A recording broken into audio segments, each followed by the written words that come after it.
अब देखो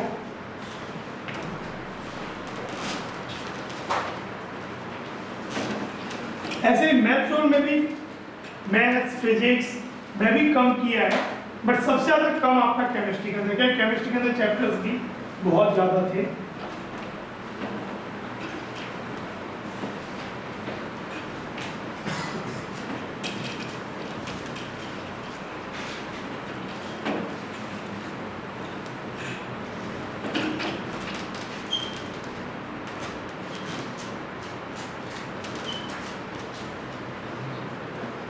अब देखो एक इंपॉर्टेंट चैप्टर है रेडॉक्स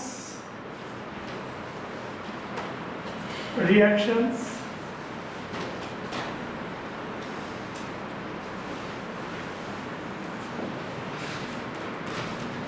चैप्टर का नाम है रेडॉक्स रिएक्शंस। हमें क्या क्या पढ़ना है?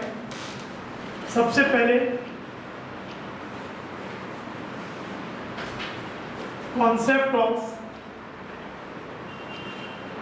Oxidation and reduction.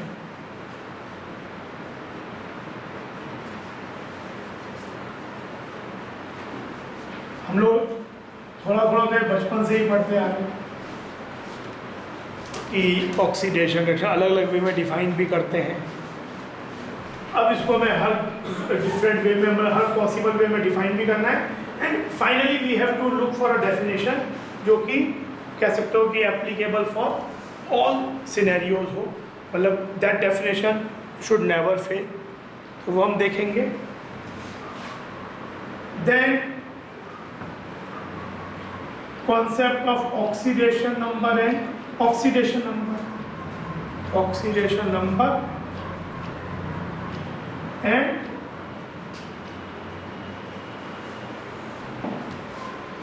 state।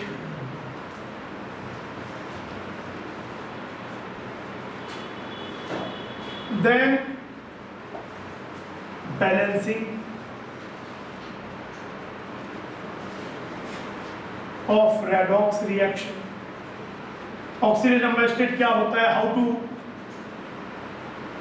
Find it through structures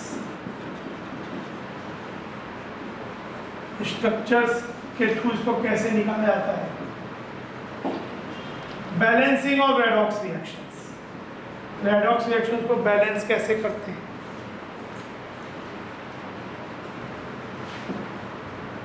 ये एक इंपॉर्टेंट चीज है।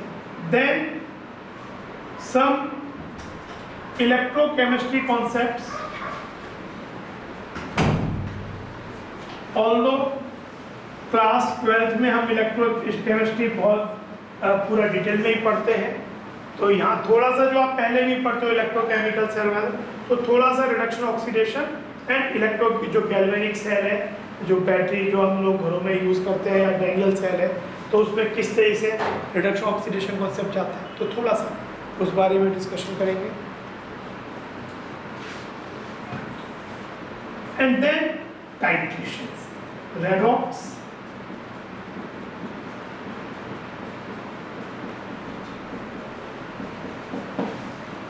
रेडॉक्स टाइट्रेशंस कि यहाँ पे हम मतलब एक तरह से कह सकते हो कि it is an extension of stoichiometric calculations. जैसे स्टोइक भाई दो चीज़ें रिएक्ट कर रही हैं, तो हम लोग ने जो सब basic concepts of chemistry chapter था उसमें थोड़ा सा बस दो रिएक्शन या फिर लिमिटिंग रिएजेंट, एक्सेस सेक्टेंट ये देखा, लेकिन अब उसका एक एक्सटेंशन होता है कैलकुलेशन ही, लेकिन हम लेबोरेटरी में भी अभी तक आप ऐसे एक्सपेरिमेंट कर भी चुके हो या आगे करोगे कि कोई एक सब्सटेंस को हम फ्लास्क में लेते हैं और कोई एक सब्सटेंस जो कि जिसे ब्यूरेट कहते हैं उसे हम मतलब दूसरे को ब्यूरेट में लेते हैं, एंड देन मतलब वो बेसिकली एक आप एक कह सकते हो कि डिस्पेंसर होता है, उसमें थोड़ा थोड़ा लिक्विड नीचे आता रहता है जो भी सॉल्यूशन आपके पास है, तो उसमें रिएक्शन होती है। लेकिन रिएक्शन एंड का मतलब क्या है कि जिस समय आपने जो फ्लास्क में चीज़ ली, जितने मिलीमोल किसी चीज़ के लिए है, और डिस्पेंस वो ब्यूरेट से जो आप ड्रॉप बाय ड्रॉप ऐड कर रहे हो, उससे भी आप उस पर्टिकुलर सब्सटेंस के मिलीमोल्स ऐड कर रहे हो, तो जिस समय भाई हर रिएक्शन में क्या होता है, हमने पढ़ा है कि जैसे मान लो एक रिएक्शन ये है 2A plus B gives C, इसका मतलब कि इसके 2 मिलीमोल इसके 1 मिलीमोल से रिएक्ट करते हैं। तो जिस समय ये स्टोइकियोमेट्रिक रेशियो में अचीव हो जाएगा, जैसे फ्लास्क में ये चीज़ है तो उसके मान लो 10 मिलीमोल है, तो जिस समय पे आप B के 5 मिलीमोल ऐड कर दोगे रिएक्शन विल कंप्लीट, क्योंकि उसके बाद B ऐड करोगे तो क्या होगा, it will be in excess, it will not get anything to react. उससे पहले खत्म कर दोगे तो A रह जाएगा कंटेनर में अनरिएक्टेड। तो जिस समय दोनों पूरे पूरे रिएक्ट कर जाएं उस पॉइंट को हम बोलते हैं and point of this titration. वहाँ पे हमें कॉन्सेप्ट जैसा ऑल्दो NCERT बुक में इतना ज़्यादा पूरे सिलेबस में उसको उतना ज़्यादा नहीं एक्सप्लोर करते हैं, बट वहाँ पे हम जैसा कॉन्सेप्ट ऑफ इक्विवेलेंट्स भी इंट्रोड्यूस करेंगे कि जैसे मोल्स थे वैसे इक्विवेलेंट्स क्या चीज़ होती है उसको जरा सा पढ़ेंगे। एंड उस मेथड से एक इक्विवेलेंट मेथड होता है, उससे भी हम इस तरीके के प्रॉब्लम्स सॉल्व कर सकते हैं। मतलब ये टेक्स्ट बुक में नहीं है आपके, लेकिन इस पर रिलेटेड क्वेश्चंस आते हैं, तो वहीं पे हम, क्योंकि हमें कोई और चैप्टर तो ऐसे मिलेगा नहीं, थोड़ा सा इलेक्ट्रोकेमिस्ट्री पढ़ते समय कॉन्सेप्ट ऑफ इक्विवेलेंट चाहिए होता है और थोड़ा सा जो कॉन्सेप्ट यहाँ पे हम देंगे। तो यहाँ पे जो टाइट्रेशंस हैं तो क्या होता है, जैसे आपने एसिड बेस टाइट्रेशन पढ़ते हो, अब बात तो होगी कि हमने एक तो सोच लिया कि रिएक्शन इतना ऐड करेंगे तो रिएक्शन खत्म हो जाएगा, लेकिन लेबोरेटरी में अगर मैं कोई रिएक्शन कर रहा हूँ तो there should be some method जो मुझको ये बताए, क्योंकि मैं कैलकुलेट तो कर नहीं रहा हूँ, मैंने सॉल्यूशन ऑल्दो सपोज फ्लास्क में मैंने जो चीज़ ली वो फिर भी कैलकुलेटेड अमाउंट ले लिया, पर जो ब्यूरेट से मैं ऐड कर रहा हूँ कितना ऐड किया वो भी मैं कैलकुलेट कर सकूँ, मुझे इसकी मोलैरिटी मालूम है, वॉल्यूम पता चल रहा है डिस्पेंसर से, लेकिन एंड पॉइंट कब पहुँचे ये मैं रुकूँगा। तो कभी बार क्या होता है, इसका पर्पज होता है कि इसमें कोई एक चीज़ अननोन होती है, उस चीज़ को हम निकालते हैं। तो अगर मुझे यहाँ पे जब एंड पॉइंट पहुँचे कि जब ये पूरा रिएक्ट करने की स्थिति आ जाए, तो there should be some visual indication जो आपको ये सजेस्ट करें कि now the reaction is completed. उनको हम बोलते हैं इंडिकेटर्स को यूज़ करना। तो एसिड बेस रिएक्शंस में हम इंडिकेटर्स यूज़ करते हैं, मिथाइल ऑरेंट, फिनॉल। यहाँ पे हम और भी होते हैं, पर ज़्यादातर हम अब जो हम पढ़े, आपने 10th में तो बहुत से 9th 10th में इंडिकेटर्स पढ़े हैं, लेकिन जब हम आगे बढ़ते हैं तो ज़्यादातर इंडिकेटर्स जो हमारे प्रॉब्लम्स जो बनते हैं वो मिथाइल ऑरेंज और फिनॉक्सिन से रिलेटेड होते हैं। और रेडॉक्स टाइट्रेशन में सेम कॉन्सेप्ट है, लेकिन अब रिएक्शंस एसिड बेस ना होके रेडॉक्स होती है। तो यहाँ पे भी इंडिकेटर कॉन्सेप्ट सेम कि जिस समय वो टाइट्रेशन कंप्लीट हो जाए, जैसे ही वो कंप्लीट हो रहा है you should get some visual indication. तो वहाँ पे हम कुछ इंडिकेटर सेट करते हैं। तो 3 तरीके की बहुत इंपॉर्टेंट रेडॉक्स रिएक्शन है जो कि हम इस पर्पस के लिए यूज़ करते हैं, बुक में भी आपके दिया है। तो वो तीनों रिएक्शन पढ़ते हुए और उनसे रिलेटेड हम कुछ क्वेश्चंस देखेंगे, 7-8 क्वेश्चन से देखेंगे कि टाइट्रेशन में उन रिएक्शंस का यूज़ कैसे करते हैं।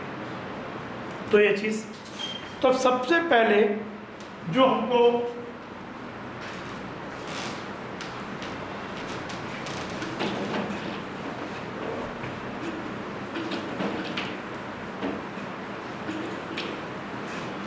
देखना है वो है रिडक्शन एंड ऑक्सीडेशन। सबसे पहले बात यही है कि ऑक्सीडेशन क्या होता है, रिडक्शन क्या होता है। क्या होता है, हाउ वी डिफाइन ऑक्सीडेशन। आपने 9th और 10th जब पढ़ा हो तो क्या पढ़ा है, एडिशन ऑफ, ठीक है, तो सहमाओ जो पढ़ा है बोलो, अभी भी यही बोलेंगे, एडिशन ऑफ ऑक्सीजन। इसको यहां बोलते हैं एडिशन ऑफ हाइड्रोजन।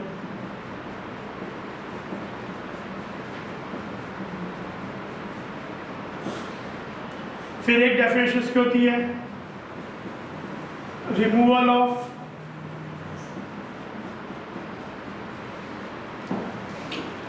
ऑक्सीजन। इसका हो जाता है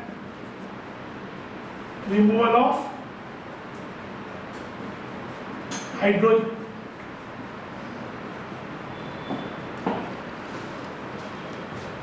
डीऑक्सीडेशन है, रिमूवल ऑफ ऑक्सीजन रिडक्शन है, एडिशन ऑफ हाइड्रोजन रिडक्शन है। लेकिन बहुत सी रिएक्शन तो ऐसी होती है जिसमें समझ हाइड्रोजन इन्वॉल्व भी नहीं है, ये इवन ऑक्सीजन भी इन्वॉल्व नहीं है। जो ही तो नहीं है कि हर रिएक्शन में इन दो एलिमेंट की प्रेजेंस होना जरूरी है। तो क्या अगर ऐसा है तो रिएक्शन नहीं होगा क्या? फिर ऑक्सीडेशन रिएक्शन या ऑक्सीडेशन रिएक्शन होने के लिए इन दो एलिमेंट का ही इन्वॉल्वमेंट होना जरूरी है। तो फिर हम जैसे ऑक्सीजन एक हाईली इलेक्ट्रोनेगेटिव एलिमेंट है, तो यहाँ इस डेफिनेशन को और ज़्यादा सा, और हाइड्रोजन एक इलेक्ट्रोपॉजिटिव एलिमेंट की तरह कंसीडर करते हैं, तो इसको further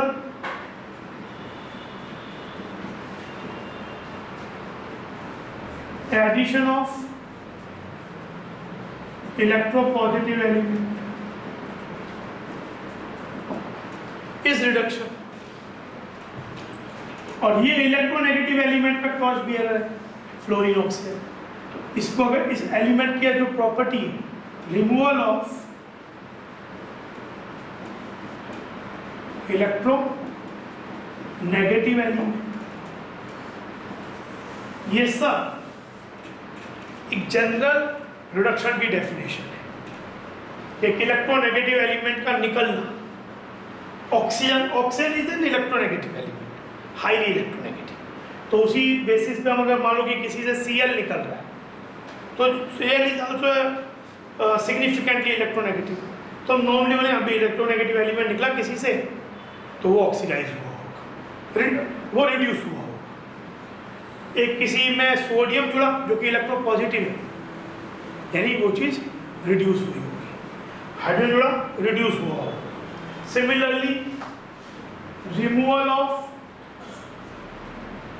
electro positive element like sodium, potassium, lithium, या एडिशन ऑफ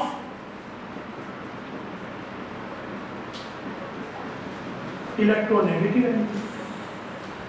जैसे ऑक्सीजन का जुड़ना ऑक्सीडेशन, ऑक्सीजन का जुड़ना ऑक्सीडेशन है, तो ऑक्सीजन एक इलेक्ट्रोनेगेटिव एलिमेंट है, तो उस बेसिस पे हम बात करते हैं तो इलेक्ट्रोनेगेटिव एलिमेंट का जुड़ना ऑक्सीडेशन। तो ये हम एक्सटेंड करके ऑक्सीडेशन की डेफिनेशन ऐसे ऐसे ऐसे दे सकते हैं और ये दे सकते हैं, बट स्टिल हम ये कितनी भी डेफिनेशन देखते रहे। जैसे अब एक एग्जांपल देखें, फ्लोरीन, मान लो एक ऐसा है fluorine plus O2 gives OF2, F2। तो अब कोई बोले कि यार ये फ्लोरीन का क्या ऑक्सीडेशन है, तो बोलो हमने पढ़ा है अभी क्लास में ऑक्सीजन का जुड़ना इज ऑक्सीडेशन। तो उस डेफिनेशन आती है तो क्या होना चाहिए, फ्लोरीन शुड गेट ऑक्सीडाइज। पर यहाँ पे ऐसा नहीं है, क्योंकि ऑक्सीजन जुड़ा जरूर है फ्लोरीन में, पर fluorine is more electronegative than oxygen. तो यहाँ तो फ्लोरीन ऑक्सीजन को भी ऑक्सीडाइज कर रहा है, फ्लोरीन एक्चुअली ऑक्सीजन को ऑक्सीडाइज करेगा, क्योंकि जो ऑक्सीजन है वो यहाँ ऑक्सीडाइज होगा, और फ्लोरीन यानी फ्लोरीन को कोई एलिमेंट ऑक्सीडाइज नहीं करता, फ्लोरीन से सबको ऑक्सीडाइज करता है, खुद रिड्यूस होता है, क्योंकि it is the most electronegative element. तो हम एलिमेंट वाइज तो ये डेफिनेशन मतलब बहुत ज़्यादा हो गई ना कि हर एक चीज़ के लिए अलग बोलना पड़ रहा है, इस सिचुएशन में ये, उस सिचुएशन में ये। कोई ऐसी डेफिनेशन है क्या जो कॉम्प्रिहेंसिव हो कि इट वर्क्स फॉर ऑल, मतलब जो भी हमें जितने भी एलिमेंट जुड़ा, कोई एलिमेंट निकला, पर वो पर्टिकुलर चीज़ हमेशा हो रही है, मतलब तो that definition is called electronic definition. Oxidation reduction, आप एलिमेंट का जुड़ना, एलिमेंट का निकलना, ये तो आप मतलब बहुत हर एक एलिमेंट के लिए अलग अलग बोलना पड़ सकता है, किसी को अलग एक संग क्लब करना पड़ेगा। फिर दोनों एलिमेंट में अगर दो एलिमेंट हैं तो फिर ये देखना पड़ेगा उनमें ज़्यादा इलेक्ट्रोनेगेटिव कौन सा, कम इलेक्ट्रोनेगेटिव कौन सा, तो आपको उनके रिलेटिव बिहेवियर को देखना पड़ेगा। तो कोई एक सिंगल डेफिनेशन जो कि हम इस सब चीज़ों को कॉम्प्रीहेंड कर दें कि भाई जो भी हो ठीक है, वो सब बातें सब हैं कि इस वाले केस में ए ज़्यादा इलेक्ट्रोनेगेटिव है बी से, पर किसी के संग एक कम हो गया, पर जो कुछ भी हो जाए वो पर्टिकुलर डेफिनेशन होल्ड करे अपने फॉर्म में, दैट डेफिनेशन इलेक्ट्रॉनिक डेफिनेशन। वो ये कहता है addition of electron is reduction, electron का जुड़ना इज रिडक्शन और इलेक्ट्रॉन का निकलना, removal of electron is oxidation. इन सब सिचुएशन को अगर हम एक सिंगल डेफिनेशन से रिप्लेस करना चाहें कि हर सिचुएशन में वो बात तो वैलिड होगी, that is reduction is addition of electron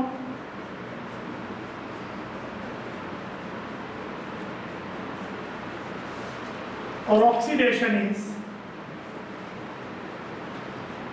removal of electron और इलेक्ट्रॉन्स।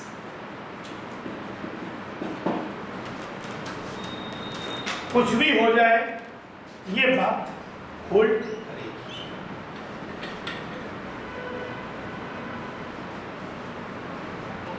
अगर किसी एलिमेंट में इलेक्ट्रॉन जुड़ा है तो उसके ऊपर जो चार्ज है वो कम हो जाएगा, पॉजिटिव है तो कम पॉजिटिव हो जाएगा, जीरो हो जाएगा, नेगेटिव से और ज़्यादा नेगेटिव हो जाएगा, तो रिडक्शन पता चलेगा।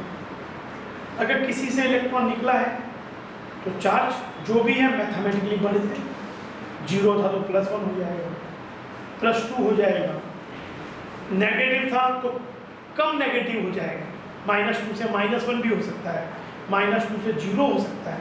तो इलेक्ट्रॉन निकलने से मैथमेटिकली चार्ज बढ़ जाएगा और जुड़ने से कम हो जाएगा।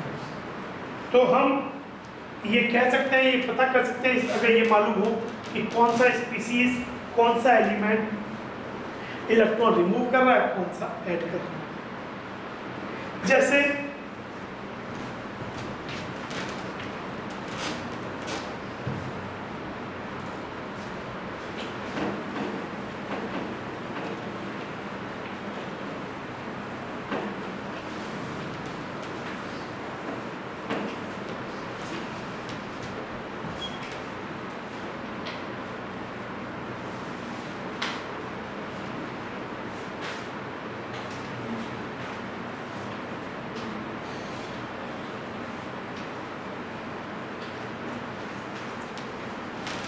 कुछ रिएक्शंस हैं,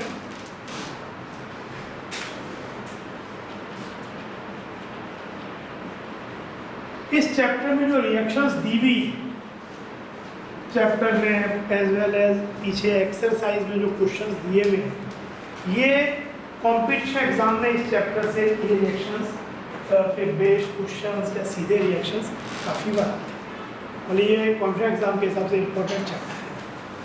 मतलब इवन और IIT में भी काफ़ी बार जैसे मान लो कि कोई न्यूमेरिकल में कोई इनऑर्गेनिक रिएक्शन लेना है, एंड अब तो it will become even more important क्योंकि ज़्यादातर रिएक्शंस ही नहीं बची इनऑर्गेनिक, तो ज़्यादातर जो भी वो न्यूमेरिकल्स में पूछेंगे तो जो 1-2 चैप्टर में रिएक्शंस थोड़ी सी है। एक DNF ब्लॉक में आएगा KMnO4 पोटेशियम डाइक्रोमेट की रिएक्शंस, यहाँ पे भी आती है, उसका यहाँ भी पड़ता है, और ये चैप्टर बाकी हर जगह तो रिएक्शंस ही हटा दी उन्होंने, प्लस जो आपके प्रैक्टिकल्स में जो कुछ रिएक्शंस रह गई हैं वो भी यही रिएक्शन ज़्यादातर है। तो अब तो और इम्पॉर्टेंट है कि जो रिएक्शंस और आएंगे पूछेंगे वो इस चैप्टर से और ज़्यादा पूछेंगे। तो इसके तो जितनी रिएक्शंस हैं टेक्स्ट में एज वेल एज इवन पीछे एक्सरसाइज में या इवन एग्जाम्पलर में जो क्वेश्चंस दिए हैं 2-4, तो कई नई रिएक्शंस, तो वो अच्छी तरह से कर लो एंड दैट विल मतलब सर अपग्रेड प्रोसेस, क्योंकि वो बहुत बात पूछी। जैसे Mg+O ये बना Mg, इसमें वैसे तो इसमें ऑक्सीजन का जुड़ना हो रहा है, तो ये ऑक्सीडेशन है इसका, तो it is an oxidation of magnesium, क्योंकि इसमें ऑक्सीजन जुड़ रहा है। ऑक्सीजन में हाईली इलेक्ट्रोपॉजिटिव एलिमेंट जुड़ रहा है, ऐसे सोचो, मैग्नीशियम जुड़ रहा है विच इज हाईली। अब जैसे आप रिडक्शन की डेफिनेशन अगर हाइड्रोजन वाली लेके बैठे रहो तो आप रिडक्शन एक्सप्लेन नहीं कर पाओगे, क्या बोलो केवल ऑक्सीडेशन ही हो रहा है मैग्नीशियम का, लेकिन इसमें रिडक्शन भी हो रहा है। मैग्नीशियम एक इलेक्ट्रोपॉजिटिव एलिमेंट है, अपना इलेक्ट्रॉन इजीली, इलेक्ट्रोपॉजिटिव एलिमेंट क्या होते हैं, which can lose their electron in the reaction easily, which have low ionisation energy. तो ये हाईली इलेक्ट्रोपॉजिटिव एलिमेंट है, तो ये इसमें जुड़ रहा है, तो ये रिडक्शन ऑफ ऑक्सीजन भी है। चार्ज वाइज क्या बोलोगे, यहां पे ये न्यूट्रल है, ऑक्सीजन भी न्यूट्रल है, लेकिन इधर क्या होगा, एमजीओ में नॉर्मली ऑक्साइड में ऑक्सीजन -2 जाता है। अच्छा, अब जरूरी नहीं है, जैसे वाटर में भी ऑक्सीजन पे चार्ज -2 है और एमजीओ में भी -2 है, तो लेकिन ये वाटर का -2 चार्ज और एमजीओ का -2 चार्ज एक सेंस में डिफरेंट है। एमजीओ में एमजी और ऑक्सीजन के बीच में there is a large difference of electronegativity, तो एमजीओ जो है वो एक आयोनिक बॉन्ड है। एमजीओ में एमजी पे जो +2 चार्ज है और इस पे जो -2 है, वो ये सजेस्ट करता है कि मैग्नीशियम ने अपने पर एटम 2 इलेक्ट्रॉन लूज किए, ऑक्सीजन ने पर एटम 2 इलेक्ट्रॉन गेन किए, एक आयोनिक बॉन्ड बनाया, एंड इनकी इसी चीज को ऑक्सीडेशन स्टेट या ऑक्सीडेशन नंबर बोलते हैं।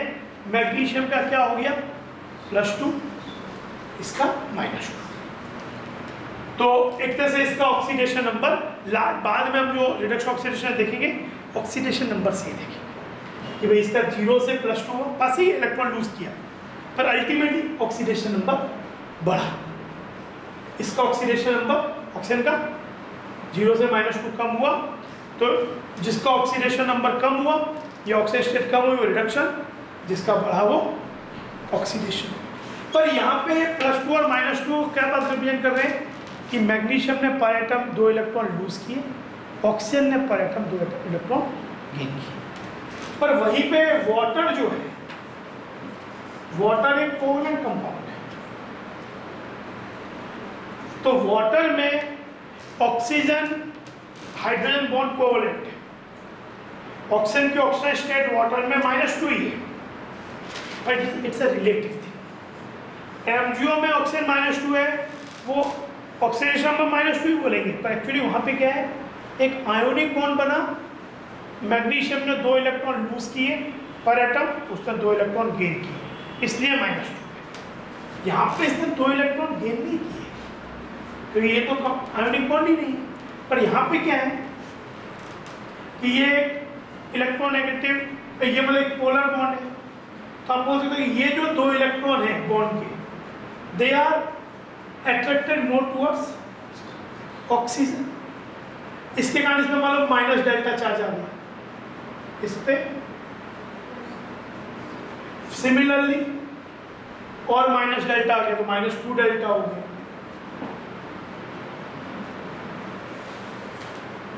तो यहाँ पे एक्चुअली ये पार्शियल चार्जेस है, लेकिन अगर मैं अब इस डेल्टा को एक रिलेटिवली 1 मान +1, तो ये भी +1 है और ये,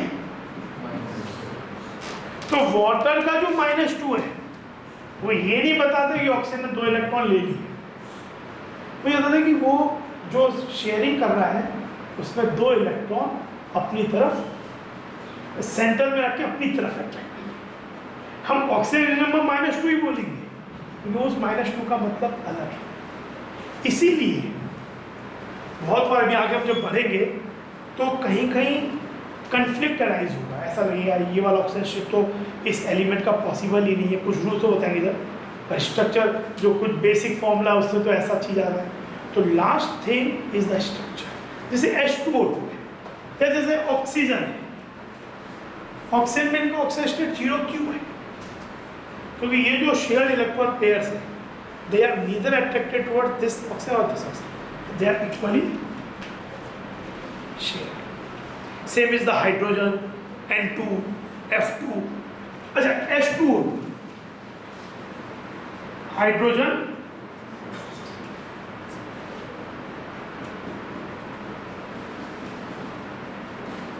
इसमें ऑक्सीजन का ऑक्सीजन स्टेट क्या होता है? -1। ऑक्सीजन स्टेट पर एटम बुलाते हैं -1। पर बातें -1 क्यों है? ऐसा फिर तो मतलब वही वाली बात है कि -2 तो -2 होता है, तो इसका स्ट्रक्चर क्या होता है? ये होता है, इसका स्ट्रक्चर ये है। तो इसमें ये पोलर बॉन्ड है, ये पोलर बॉन्ड है, तो ये वाला इलेक्ट्रॉन पेयर इधर अट्रैक्ट हुआ, तो ये प्लस डेल्टा, ये माइनस डेल्टा। सिमिलरली ये माइनस डेल्टा, ये, पर ये तो सेम एटम है। अच्छा सेम एटम है और दोनों की हाइब्रिडाइजेशंस भी, मतलब ये कुछ इश्यूज और देखने हैं अभी आगे। ऐसा आएगा कि अगर एटम भी डिफरेंट है तब आपको बाकी कुछ नहीं देखना, जो ज़्यादा इलेक्ट्रोनेगेटिव एलिमेंट है वो इलेक्ट्रॉन पेयर को अपनी तरफ खींच लेगा, वहाँ पे आपको और कोई इश्यू नहीं देखना। पर अगर सेम एटम है तो you have to deal with one more issue, कि वो जो दोनों एलिमेंट है क्या उनकी हाइब्रिडाइजेशन सेम है? अगर हाइब्रिडाइजेशन सेम है तो जो शेयर्ड इलेक्ट्रॉन पेयर है वो इक्वली शेयर होगा।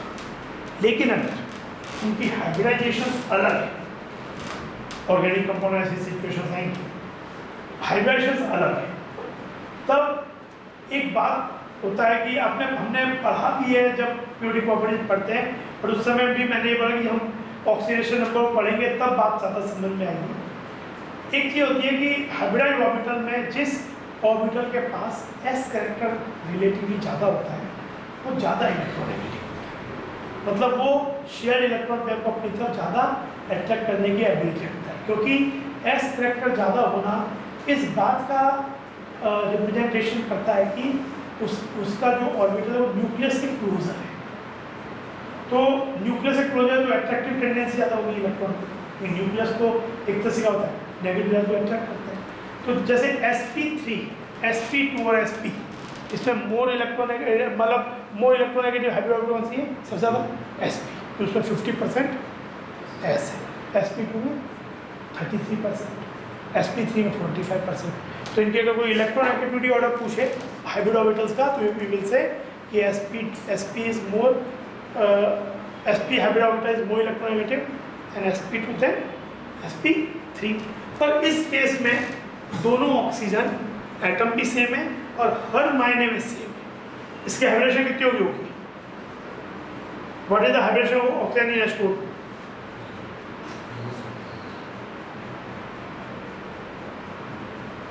कितने इलेक्ट्रॉन पेयर्स हैं H2O2 में? ओके, कितने इलेक्ट्रॉन पेयर्स हैं? कितने बॉन्ड पेयर हैं? बॉन्ड पेयर मतलब उसके around bond, double bond is also bond pair. यहाँ तो डबल बॉन्ड नहीं है, एक बॉन्ड पेयर ये है, वो का ये है, और दो लोन पेयर है, तो इसके इलेक्ट्रॉन पेयर हो गए 4। इलेक्ट्रॉन पेयर 4 हो गए तो हाइब्रिडेशन क्या हो गया? इन जनरल sp3, सिमिलर इसका भी sp3।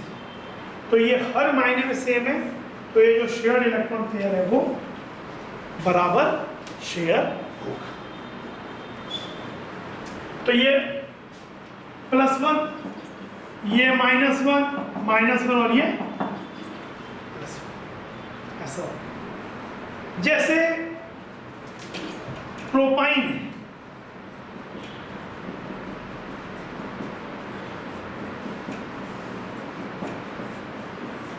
अब प्रोपाइन में कोई पूछे find the hybridisations of, find the oxidation numbers with the help of this structure of each element.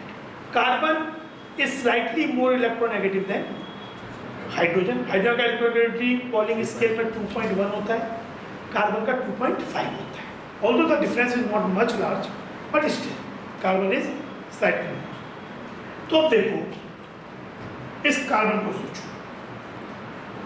इस कार्बन का ऑक्सीजन स्टेट क्या होगा? ये सिंगल बॉन्ड है। जैसे मैं अगर अभी हम आगे रूल्स पढ़ेंगे, जैसे C3H4 है, एक कुछ सेट ऑफ रूल्स में कहते हैं कि भाई हाइड्रोजन जो है, जो नॉन मेटल्स के साथ हाइड्रोजन की ऑक्सीजन स्टेट +1 होती है, फिर मेटल्स -1 होती है और प्योर स्टेट में 0 होती है। ओवरऑल इसमें कोई चार्ज है नहीं। तो इसमें उस रूल को मानते हुए अगर आप इसका कैलकुलेट करोगे तो आपको क्या मिलेगा कि H का आपने मान लिया +1 × 4, एक एटम का +1 × 4, कार्बन का लेट से X है 3x, टोटल चार्ज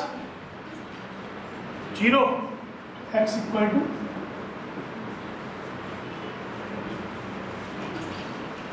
-4/3। अब एक इश्यू और आता है कि जो फ्रैक्शनल ऑक्सीडेशन नंबर्स है, अभी हमने देखा कि स्ट्रक्चर में क्या होता है, एक बॉन्ड है, एक इलेक्ट्रॉन पेयर है, इसने ज़्यादा अट्रैक्ट किया तो इस पर -1 आया, उस पर +1 आया। तो इस तरीके से करके तो क्या होगा, इंटीग्रल वैल्यूज आनी चाहिए। एक फ्रैक्शनल ऑक्सीडेशन स्टेट क्या बात रिप्रेजेंट करे, क्यों आ रहा है फ्रैक्शन? तो जनरली अगर फ्रैक्शनल ऑक्सीजन स्टेट किसी कंपाउंड में किसी एलिमेंट की है, वो इस बात को बताता है, दर्शाता है कि उस एलिमेंट की एक से ज़्यादा ऑक्सीजन स्टेट उस कंपाउंड में है and you are getting the average one. कैसे? अब इसमें आप ये देखो, ये वाला कार्बन, ये जो बॉन्ड है इसका अट्रैक्शन किधर होगा, सी की तरफ, ये इधर हुआ, ये इधर हुआ, तो इस पर आ गया कितना, मैं सीधा +- ही कर रहा हूँ, डेल्टा नहीं लेके, तो इस पर कितना आ चुका है, -3। इसके बारे में क्या बोले,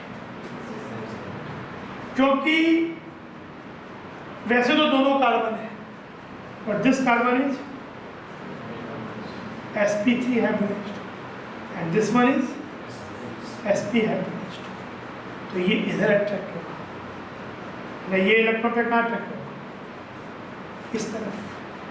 तो इस पर क्या आ गया, अभी तो -3 था, +1 आ गया, तो इसका कितना हो गया, -2।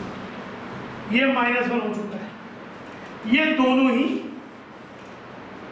sp कार्बन एटम भी है, तो इश्यू नहीं है, ये बराबर डिवाइड हो गया। ये क्या होगा, यानी ये -1 हो गया, ये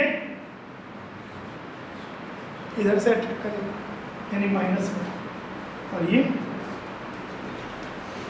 तो यानी CH3 C triple bond CH में इस कार्बन का कितना है, -2, इसका -1, इसका -1, H सब +1, एवरेज कितना हो गया कार्बन का, -2 -1 -4, एवरेज 3 -1/3। पर कोई पूछे कि CH3C प्रोपाइन में कार्बन के जो दो डिफरेंट ऑक्सीजन, जो कार्बन का हाईएस्ट ऑक्सीजन स्टेट और लोएस्ट ऑक्सीजन स्टेट है, उसका डिफरेंस क्या होगा, that is highest is -1, lowest is -2, -1 -2, difference is 1, -2 lowest है, -1 डिफरेंस हो जाएगा -1 का मॉड, इस तरीके से। तो जब भी ये इसको बोलते हैं, आपके बुक में एक सेक्शन भी दिया है फ्रैक्शनल ऑक्सीडेशन स्टेट करके, आपके टेक्स्ट बुक मटेरियल में भी, टेक्स्ट बुक में भी है, तो वहाँ यही बात बदला, वहाँ पे और भी एग्जांपल्स दिए हैं, हम आगे लेंगे। तो जहाँ पे आपको जब भी कोई ऑक्सीजन स्टेट फ्रैक्शन में आ रही है, तो ये बहुत क्लियर कट बता रहे हैं कि वहाँ पे उस एलिमेंट की एक साथ ऑक्सीजन स्टेट उस कंपाउंड में है। अच्छा, पर इसका मतलब ये नहीं है कि फ्रैक्शन में नहीं आ रही तो गारंटीड है कि नहीं हो सकती, क्योंकि हो सकता है दो चीज़ का एवरेज इंटीजर वैल्यू -4 हो -2 हो और एवरेज -3 आ गया। तो ऐसा कोई गारंटी नहीं है कि अगर फ्रैक्शन आया तो ये बात इंडिकेट होगी कि एक ज़्यादा है, और फ्रैक्शन नहीं आया तो भी एक ज़्यादा हो सकती है। तो ये हुआ। अच्छा, प्लस एक बात और भी है, ये सब के बावजूद भी अगर ये सब भी करने के बाद हम जब ऑक्सीजन स्टेट निकालते हैं तो उसमें उस एटम पे जो फॉर्मल चार्ज होता है वो भी ऐड करते हैं।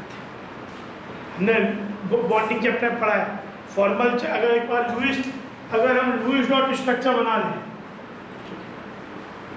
लुईस डॉट स्ट्रक्चर बनाने के बाद किसी एटम पे फॉर्मल चार्ज क्या होता है?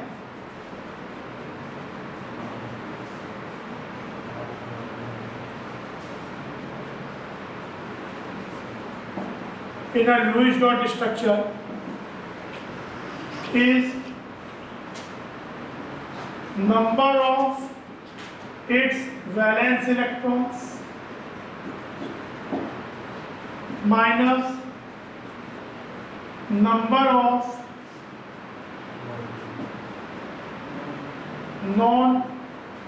non-bonding electrons around it minus number of bonding electrons divided by, ये फॉर्मूला होता है। जैसे H2O में O का फॉर्मल चार्ज, इसके बैलेंस इलेक्ट्रॉन 6 होते हैं according to table, minus non bonding 4 हो गए, बॉन्डिंग इलेक्ट्रॉन 4 डिवाइडेड बाई 2 हो गए 0। अब जैसे साइनाइड, साइनाइड का ये स्ट्रक्चर होता है। अब साइनाइड में कोई पूछे व्हाट इज द, तो साइनाइड टोटल चार्ज -1 है, तो जो साइनाइड स्ट्रक्चर ये बनता है इसका भी 8 पूरा, इसका भी 8 पूरा, और -1 फॉर्मल, -1 जो है वो क्या है, नाइट्रोजन फॉर्मल चार्ज क्या होगा 5 minus non bonding 2, bonding electrons 6 divided by 2 3, तो इसके फॉर्मल चार्ज 0, फॉर्मल चार्ज, ये भी ऑक्सीडेशन नंबर नहीं है, फॉर्मल चार्ज। सी पे क्या होगा फॉर्मल चार्ज 4, पहले तो बैलेंस इलेक्ट्रॉन कितना कार्बन 4 माइनस 2 नॉन बॉन्डिंग -3 है ना, -6/2 3, तो ये हो गया -1। तो एक्चुअली साइनाइड में कार्बन पे फॉर्मल चार्ज -1 है, नाइट्रोजन पे 0 है। अब कोई पूछे इसमें ऑक्सीजन स्टेट्स क्या है, तो नाइट्रोजन इज मोर इलेक्ट्रोनेगेटिव, तो ये 3 इलेक्ट्रॉन को अपनी तरफ अट्रैक्ट बीइंग मोर इलेक्ट्रोनेगेटिव, तो उस कारण से यहाँ क्या आ जाएगा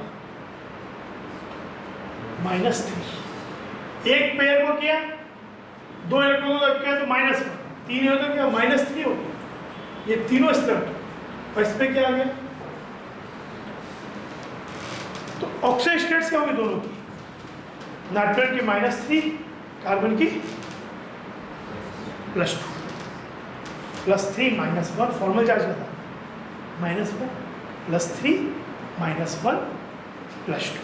तो साइनाइड आयन में ऑक्सीडेशन नंबर्स क्या हैं, N का -3, कार्बन का +2, और फॉर्मल चार्ज कार्बन में क्या है -1।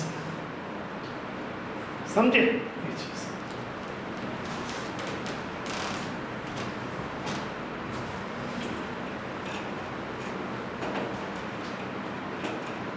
तो अभी शुरू पहले शुरू उस पर आते हैं, एक से बहुत कुछ बता दिया, फिर इस पे आएंगे, ठीक है ना, ऑक्सीडेशन नंबर निकालना सीखेंगे हम और काफ़ी एग्जांपल्स देखेंगे। अभी एक आइडिया ये दिया गया है कि ऑक्सीडेशन नंबर निकालने के लिए भी आपको स्ट्रक्चर्स की जरूरत होती है, मतलब हम ज़्यादातर केसेस में भी अप्लाई सम रूल्स वही बताऊँ, लेकिन वो रूल भी सब एक कैसे थंब रूल की तरह हैं, अधिकतर जगह काम करेंगे, पर कहीं पे चीज़ अगर फेल हो रही है या ड्यूबियस लग रहा है, तो जो फाइनल चीज बताया, जो भी कंफ्लिक्ट है वो रिजॉल्व स्ट्रक्चर से।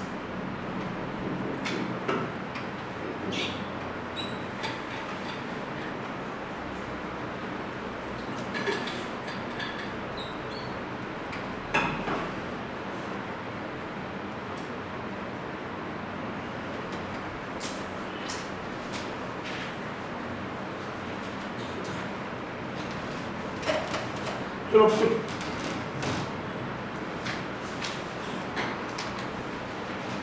जैसे यहाँ पे Mg plus oxygen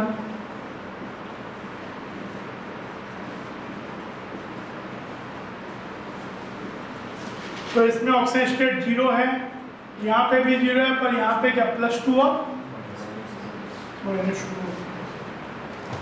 sulphur solid plus oxygen,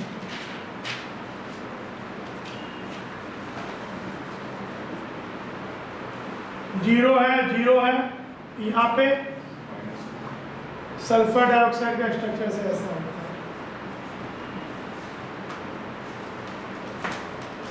है, एंगुलर स्ट्रक्चर होता है, sp2 हाइब्रिडाइड होता है। तो ये क्या, दोनों इधर अट्रैक्ट हुए, दोनों इधर अट्रैक्ट हुए, तो ये +4, ये -2 पर एटम लिखते हैं, -2। देन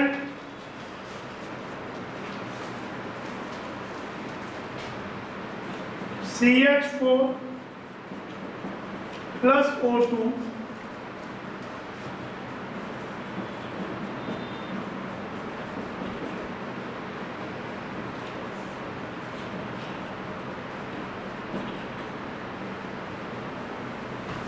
इसमें क्या ऑक्सीडाइज का रिड्यूस हुआ,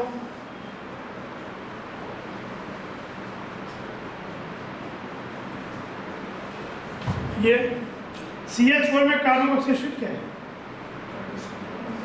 वैसे तो देखने लगा कि ऑक्सीजन में जुड़ा कार्बन पे, कार्बन शुड गेट ऑक्सीडाइज। अच्छा, कार्बन ऑक्सीडाइज हुआ मतलब कार्बन किस कंपाउंड का पार्ट था, CH4।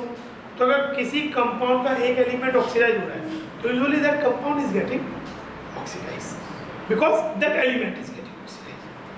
तो यहाँ पे क्या देखा है तो क्या हो रहा है कि CH4 ऑक्सीडाइज हो रहा है, O2 रिड्यूस हो रहा है, और उसको ऑक्सीडेशन नंबर या ऑक्सीजन स्टेट से जस्टिफाई करें। CH4 में ये है +1, ये है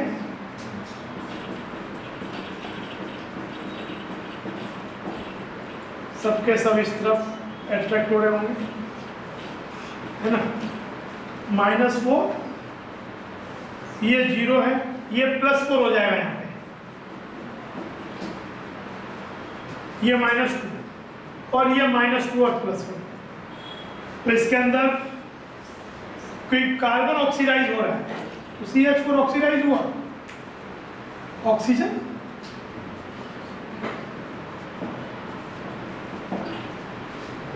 रिड्यूस हुआ, डेफिनेशन भी वर्क कर रही है, कार्बन में ऑक्सीजन जुड़ा, ऑक्सीजन में हाइड्रोजन जुड़ा। ऑल्दो हम from now onwards we will not see oxidation in that light.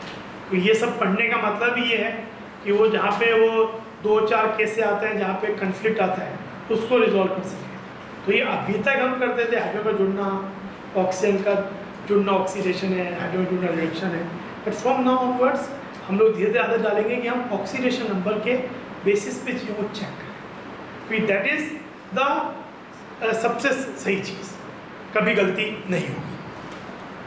तो ये हुआ। देन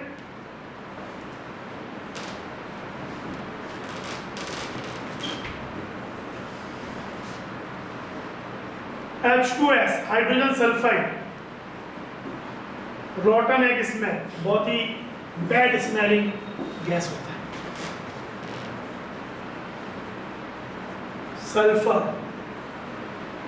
+2 वाटर, इसमें इसका ऑक्सीडेशन क्या होगा, इसका क्या होगा, इसका +1 होगा, सल्फर 0। एक्चुअली यूजुअली ये जो सल्फर मिलता है रोमिक सल्फर होता है, येलो कलर का होता है और ये एक्चुअली एग्जिस्ट करता है ऑक्टाटॉमिक फॉर्म में। पकड़ रिंग एक क्राउन लाइक स्ट्रक्चर होता है।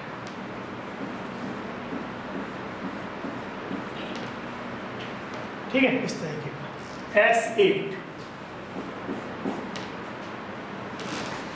अभी तो ऐसे ही ऑक्सीजन यहाँ पे ये ऑक्सीडाइज हो गया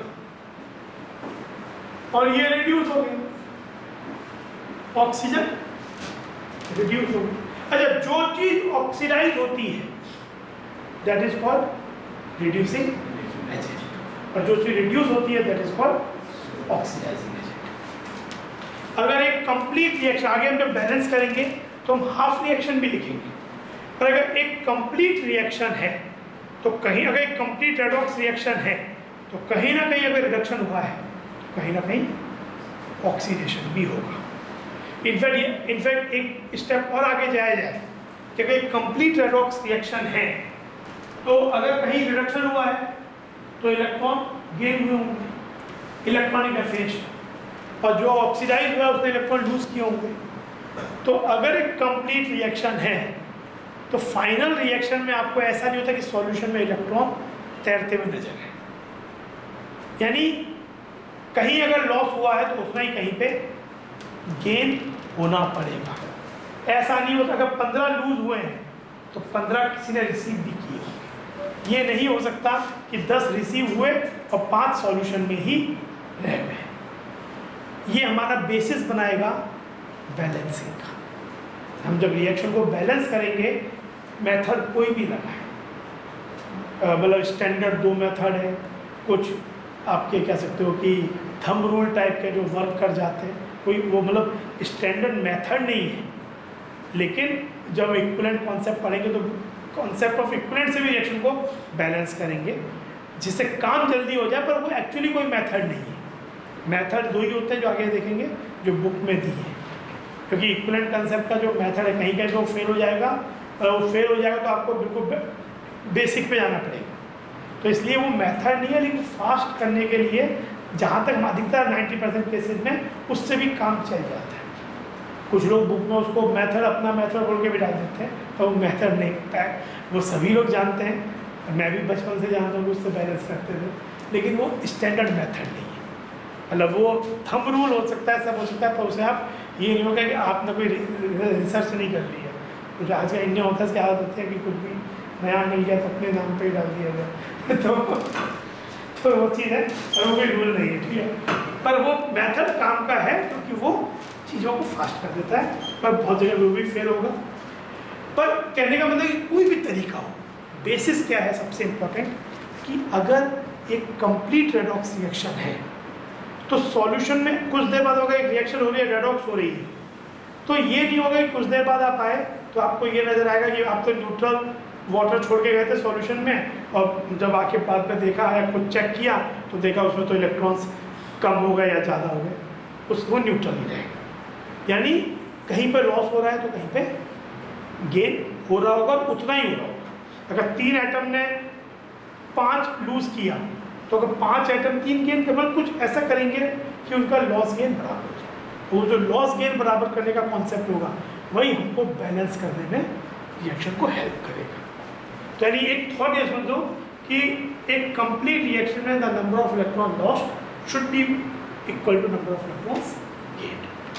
अब ये भी हो सकता है कि लॉस किसी एक एलिमेंट से हुआ और गेन करने वाले 2 भी हो सकते हैं। एक कॉम्प्लेक्स रेडॉक्स रिएक्शन ऐसी हो सकती है कि एक एलिमेंट रिड्यूस हो रहा है और ऑक्सीडाइज 2 हो रहे हैं, या 2 एलिमेंट ऑक्सीडाइज हो रहे हैं, रिड्यूस हो रहे हैं, एक केवल ऑक्सीडाइज हो रहा है। समटाइम्स इवन 2 ऑक्सीडाइज हो रहे हैं, 2 रिड्यूस हो रहे हैं।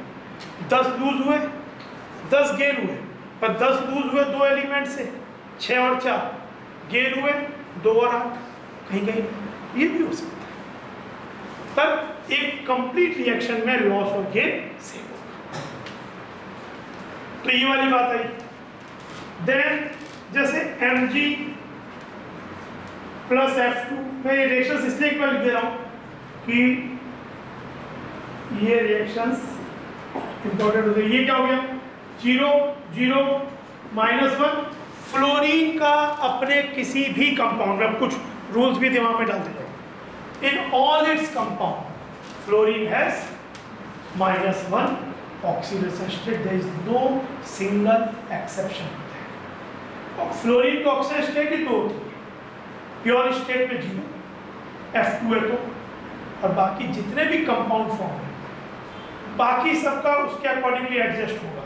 Fluorine will never adjust. Fluorine in all its compound has -1 oxidation state. Similarly lithium, sodium, potassium जो कि हाईली इलेक्ट्रोपॉजिटिव एलिमेंट है, बेरिलियम, मैग्नीशियम, कैल्शियम, एल्यूमिनियम, ये सब अपने कंपाउंड में always have lithium, sodium, potassium +1 alkali metals, beryllium, magnesium, calcium +2 और aluminium +3।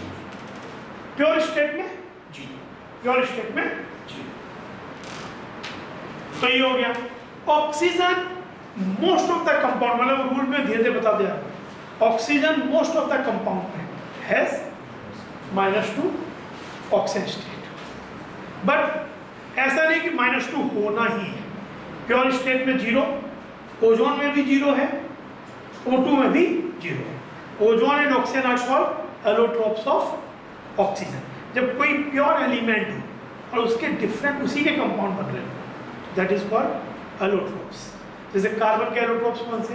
2 important, diamond and graphite, और एक और भी होता है बकमिंस्टर, फुलेरिन, C60, और भी बहुत C70 भी होता है, लेकिन these 3 are the most important ones. Phosphorus का रेड फॉस्फरस 3 होते हैं important, red phosphorus, white phosphorus and black phosphorus. White phosphorus होता है P4 जो सबसे ज़्यादा रिएक्टिव होता है, फिर बनता है उससे ज़्यादा stable red phosphorus, and the most thermodynamic stable phosphorus का एलोट्रोप इज ब्लैक फॉस्फरस। आगे जब स्ट्रक्चर देखेंगे तो डिस्कस करेंगे। तो ये हुआ सल्फर का, रोम्बिक सल्फर S8, एक S6 भी होता है, एक S4 भी होता है सल्फर का, ऐसा SSS, एक S6 भी होता है। सब जगह सब कॉर्नर्स पे सल्फर है। देखने में क्या नजर आ रही है? चेयर लग रही है ना, चेयर जैसा लग रहा है, इसको चेयर फॉर्म ऑफ सल्फर बोलते हैं, इसको चेयर फॉर्म,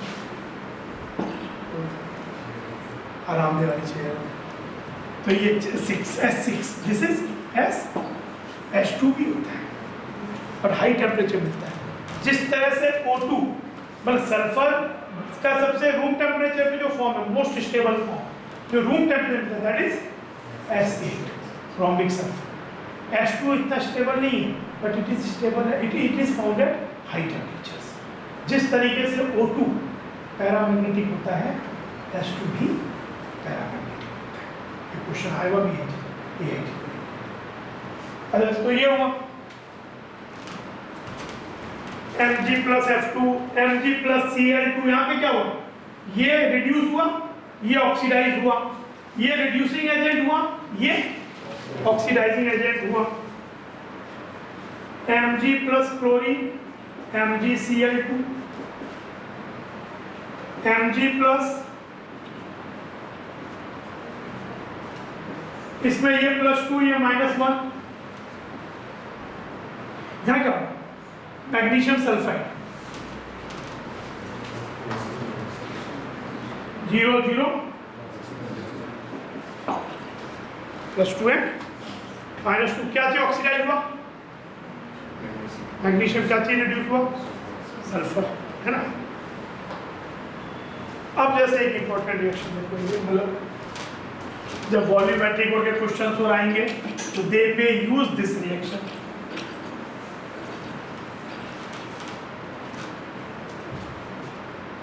K4 FeCN6, आगे जब कोऑर्डिनेशन कंपाउंड पढ़ेंगे तो आप इसका नाम और करना भी सीखोगे।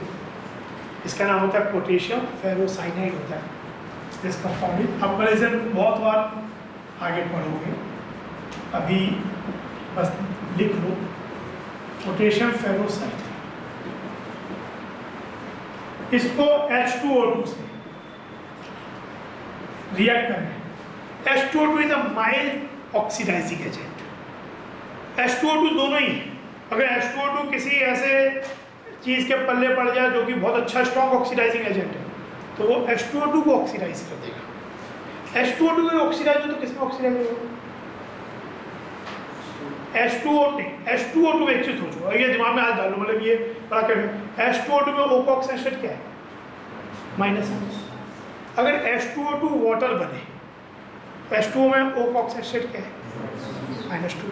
तो इसको H2O2 का क्या बोलेंगे? Reduction oxidation. -1 से -2 कम होना।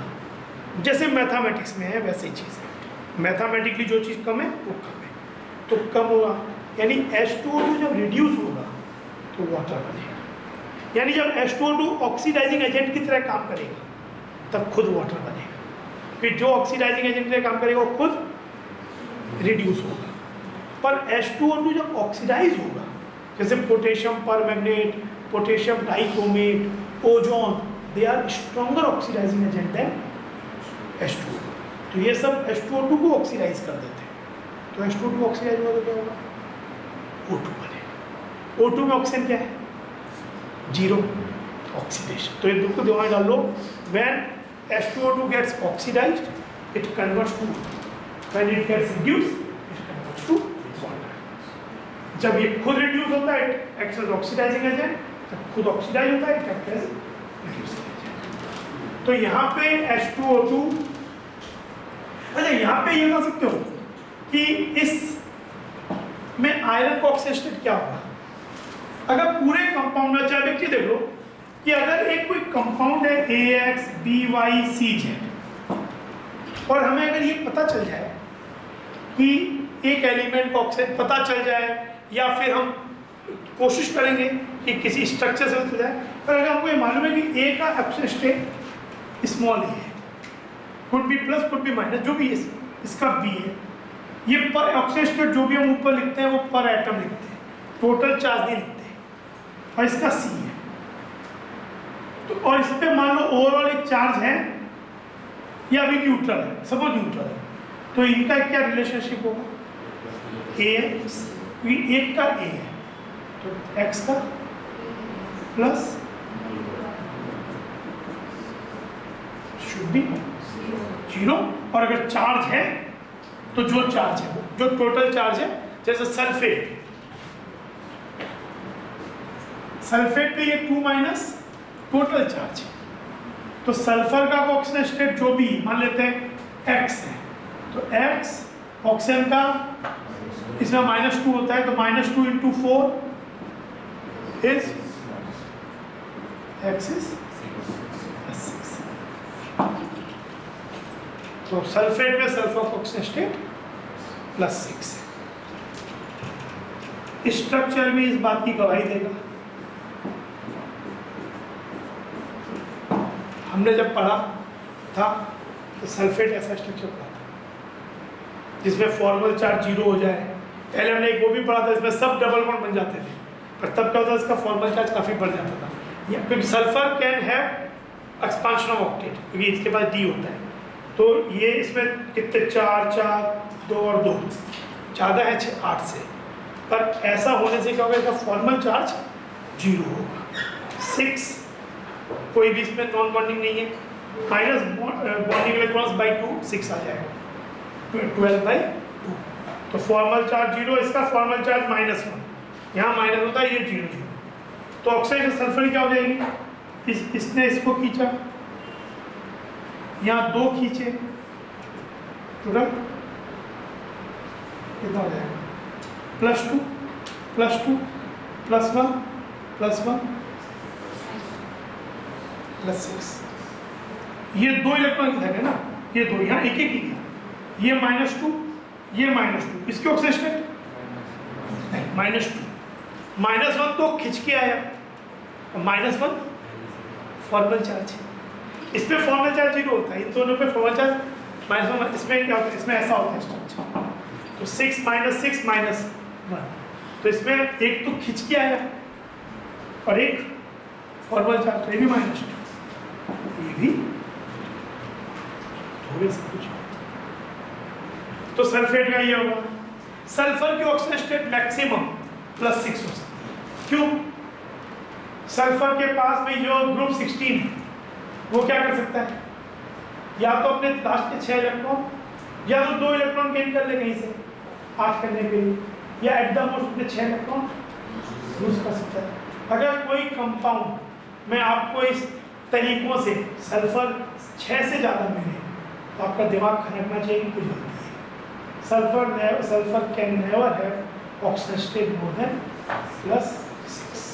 सल्फर की ऑक्सीजन स्टेट मिनिमम -2 हो सकती है, -2 से कम नहीं हो सकती, +6 से ज़्यादा नहीं हो सकती। तो आगे हम देखेंगे कि ऐसे सिचुएशन आएगा कि देख के लग रहा है, जैसे ये एक सपोज ये एग्जांपल H2SO5। अभी हम जो भी मतलब एग्जांपल जो भी देखेंगे पर कुछ लिखेंगे भी, लेकिन पहले ये थे कि कहाँ पे हमारा दिमाग खनकना भी चाहिए कि गड़बड़ हो रही है। बाद में तो ये इतनी कॉमन चीज़ है कि ये एग्जाम में जाके दिमाग खनकाने की जरूरत नहीं है। एग्जाम में तो आगे 2 साल आपने पढ़ाई की है, तो अगर ये चीज़ दिखी तो आपको मालूम होनी चाहिए कि what they are talking about. इतना कॉमन बात है। लेकिन अभी शुरुआत में से H2SO5 किसी ने बोला कि भाई ऑक्सीजन तो -2 होता है, हाइड्रोजन नॉन मेटल्स के संग +1 होता है, मेटल के संग -1 होता है, प्योर स्टेट में 0 होता है। तो ये दोनों ही नॉन मेटल्स, दोनों ही मोर इलेक्ट्रोनेगेटिव है देन हाइड्रोजन। तो H को आपने +1 मान लिया, सल्फर को आपने X मान लिया और ऑक्सीजन को -10 मान लिया, तो आपको X क्या है? Sulphur can never have +8 oxygen state. अब देखो, अब ये वाली बात कैसे रिजोल्व करें। तो इसका मतलब ये है कि यहाँ पे सबके सब ऑक्सीजन, शायद क्योंकि oxygen can have a variable oxygen state, -1 भी उसका। तो H2SO5 जब स्ट्रक्चर पढ़ते हैं, इंपॉर्टेंट स्ट्रक्चर है ये।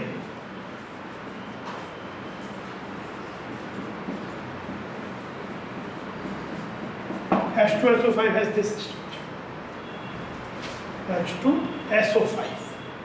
तो ये लिंकेज कैसा है? It is called peroxide. जब O2 जुड़े हो सिंगल बॉन्ड से, that linkage is called peroxide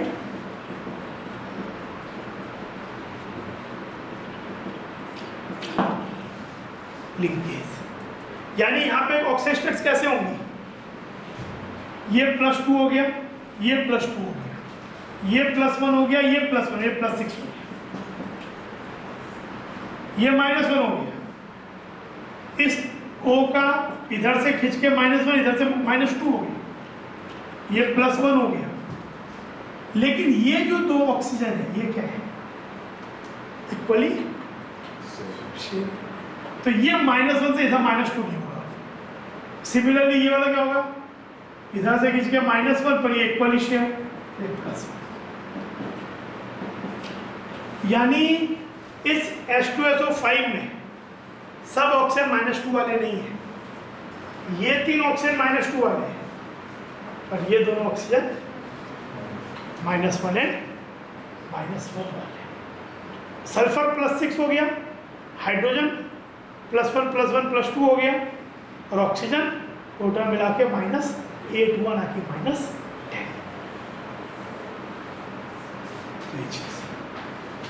तो ऐसे और भी कुछ हम 7-8 एग्जाम्पल ऐसे देखेंगे जहाँ पे मतलब वैसे वो एक्सेप्शंस हैं, but they are so common exceptions कि वो हमें पढ़ते समय याद हो जाने चाहिए। तो हम बाद में बनाएंगे। कुछ सल्फर के ऐसे कंपाउंड हैं, एक क्रोमियम के कुछ कंपाउंड ऐसे हैं 2। तो ये हुआ, तो ऐसा हो गया H2SO5 से ये। तो इस तरीके से हम ऑक्सीडेशन स्टेट्स निकाल सकते हैं। अगेन अब वापस अपने पुराने वाले क्वेश्चन पे आते हैं जिससे हमने इधर मूव किया था।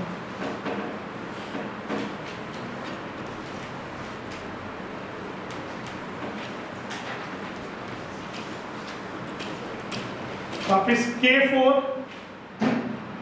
Efficiencies, potassium ferrocyanide plus H2O gives K3 efficiencies plus KOH। यहां बता सकते हो कि आयरन का ऑक्सीडेशन क्या। अच्छा, किसी कंपाउंड में सोडियम, लिथियम, पोटेशियम ये हो तो बिना किसी हिचक के उनको तो +1 मानिए, but there will be no exception। किसी कंपाउंड में फ्लोरीन हो उसको -1, एक्सेप्ट वो प्योर स्टेट को छोड़ के कंपाउंड में अगर फ्लोरीन है तो -1, लिथियम, सोडियम, पोटेशियम है तो +1, बेरिलियम, मैग्नीशियम, कैल्शियम है तो +2, इवन स्ट्रोंशियम और भी ज़्यादातर वो वाले मिलेंगे नहीं, एल्यूमिनियम है तो +3। तो यानी यहाँ पे क्या होगा, अगर वो पूछे कि आयरन का ऑक्सीडेशन स्टेट क्या है इस कंपाउंड में, कैसे करोगे? इसके कारण कितना चार्ज हो जाएगा? +1 इंटू, तो ये नहीं X। अब साइनाइड आयन का ओवरऑल चार्ज -1 होता है, मतलब एक बहुत कॉमन चीज़ है। अगर CN आयन की तरह, रेडिकल की तरह यूज हो रहा है, पॉलीटोमिक आयन की तरह, तो ओवरऑल -1 है। और वैसे अलग अलग क्या है स्टेट, कार्बन की +2, नाइट्रोजन की अभी मैंने देखा था -3, पर ओवरऑल -1, तो ये हो जाएगा कितना, -6, -1 इंटू 6, तो इक्वल टू टोटल चार्ज, तो एक्स क्या हो गया +2, ये +2। यहाँ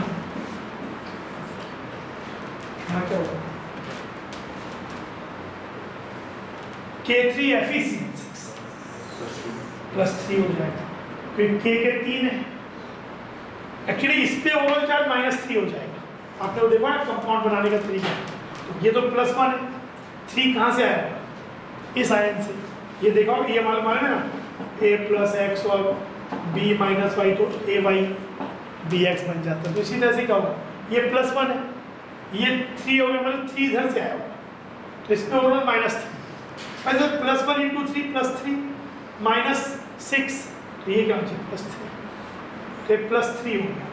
तो यहाँ क्या हुआ, क्या चीज हुआ, इसका कंपाउंड क्या हो गया, ऑक्सीडाइज या reduce, oxidise, because +2 change to +3। इसका नाम है पोटेशियम फेरोसाइनाइड। आयरन की 2 ऑक्सीजन स्टेट होती है, फेरस एंड +2 फेरस पड़ा होगा, जैसे यूजुअली असॉरिक यूज़ करते हैं, तो स्टेनस +2, +4 एस्ट्रिन का स्टेनिक, मर्क्यूरस +1, मर्क्यूरी का +2 मर्क्यूरिक, आयरन का फेरस फेरिक, कॉपर का क्यूप्रस क्यूप्रिक, प्लम्बस प्लम्बिक, +2 एंड +4। तो ये इसीलिए पोटेशियम फेरोसाइनाइड, इसका नाम होता है पोटेशियम फेरीसाइनाइड, फेरी फेरिक के लिए, फेरो फेरोसाइनाइड। तो ये ऑक्सीडाइज हो गया, और ये -1 से क्या हो गया, -2, ये रिड्यूस हो गया, और ऑक्सीडाइजिंग एजेंट हो गया, ये खुद और ये रिड्यूसिंग एजेंट। तो potassium ferrocyanide when treated with aqueous H2O2 oxidises to potassium ferricyanide.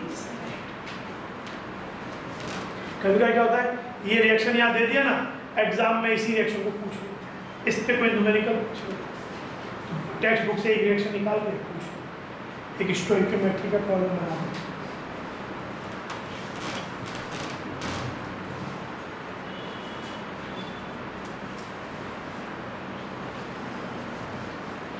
HgO को अगर हीट करेंगे तो Hg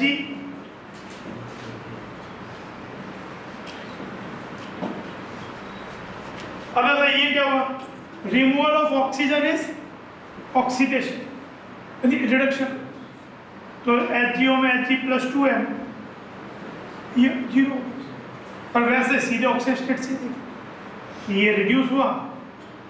एक्चुअली इसमें क्या हुआ, ये कंपाउंड में से इलेक्ट्रॉन लूज भी हो रहा है, इलेक्ट्रॉन गेन भी हो रहा है। जैसे ये इलेक्ट्रॉन गेन किया मरकरी और ये लूज किया, तो इसमें एक ही कंपाउंड में आगे ऐसी सिचुएशन आएंगी, एक ही कंपाउंड में कुछ एलिमेंट ऑक्सीडाइज हो रहा है, कुछ एलिमेंट रिड्यूस हो रहा है, पर ये भी रिडक्शन ऑक्सीडेशन कहलाएगा। इसमें ऑक्सीजन इसका ऑक्सीडाइज हो रहा है, मरकरी रिड्यूस हो रहा है। FeCl3 प्लस हाइड्रोजन,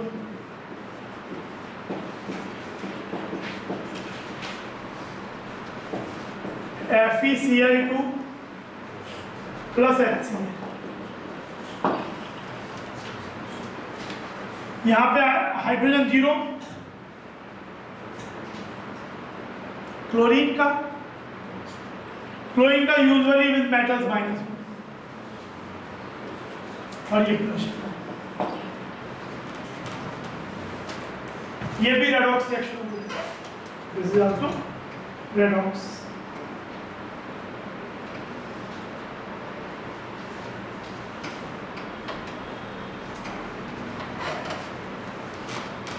ये रिड्यूस हुआ, ये ऑक्सीडाइज हुआ।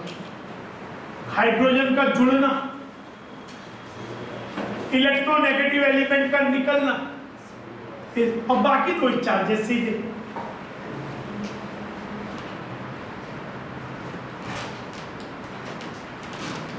CH2 double bond CH2 plus hydrogen, क्या होगा इसमें पढ़िए, एल्कीन्स में हाइड्रोजन जोड़ो तो एल्कीन बन जाता है, हाइड्रोजनेशन ऑफ एल्कीन्स, कैटलिस्ट के मेटल कैटलिस्ट को प्लैटिनम निकल या पैलेडियम को ये देने से काम चलेगा, हीट करेंगे। हाइड्रोजनेशन, ये क्या होगा, रिडक्शन, इसका रिडक्शन या ऑक्सीडेशन, रिडक्शन। वैसे भी देख लो C2H4 में कार्बन ऑक्सीडेशन क्या होगी, +1 × 4 2x -2, और C2H6 में -3 रिड्यूस हो रहा है। हाइड्रोजन 0 से +1 ऑक्सीडाइज हो रहा है।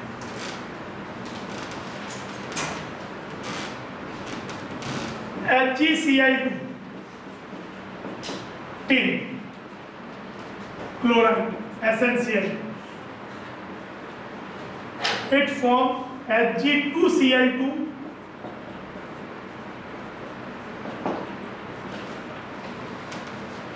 क्या ऑक्सीडाइज हुआ, क्या रिड्यूस हुआ,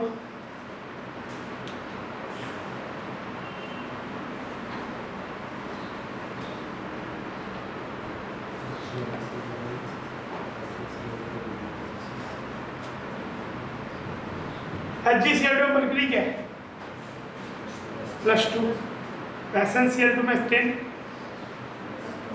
+2, Hg2Cl2 में मरकरी क्या है +1, है ना, क्योंकि ये होगा -1 × 2, ये x × 2 तो +1 हो जाएगा, और ये +4, तो ये ऑक्सीडाइज हुआ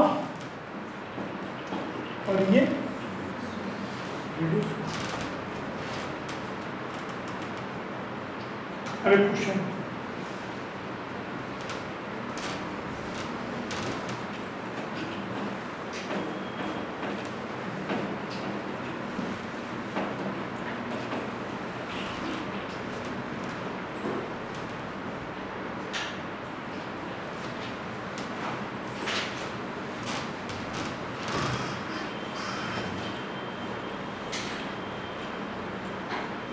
in the reactions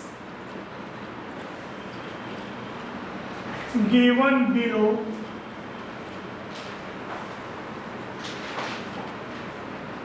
identify the species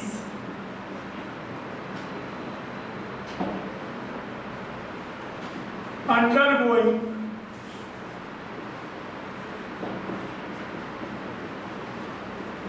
oxidation and reduction.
पहला क्या होगा?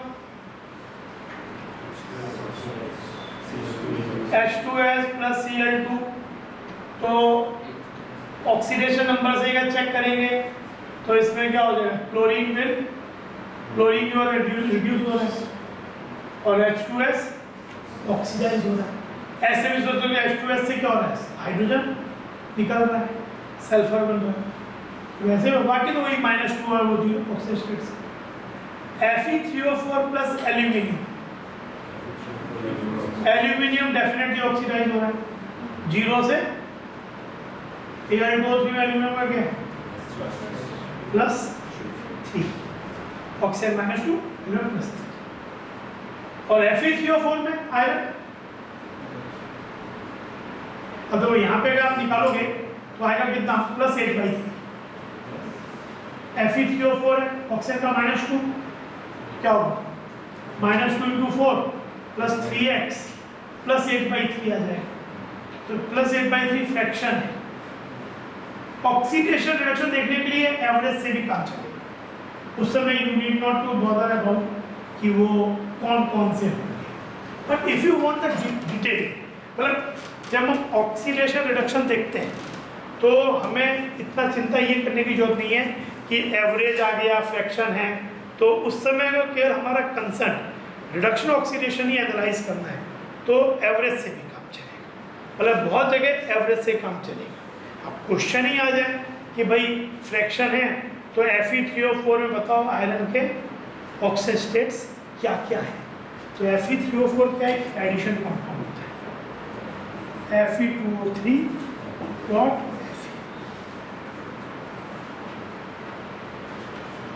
Fe2O3 डॉट Fe, तो ये क्या हो जाएगा, इसमें इसका +3 है, इसमें इसका +2 है, दोनों ऑक्सीजन स्टेट है, बट एक मोल में या एक मॉलिक्यूल में दो, मतलब ये क्रिस्टलाइन कंपाउंड होता है, तो उसमें इस तरीके से फिटिंग होगी कि पर मॉलिक्यूल या पर यूनिट 2 Fe है, 1 Fe ऐसा है, तो टोटल मिला के 3 Fe पे चार्ज कितना हो गया,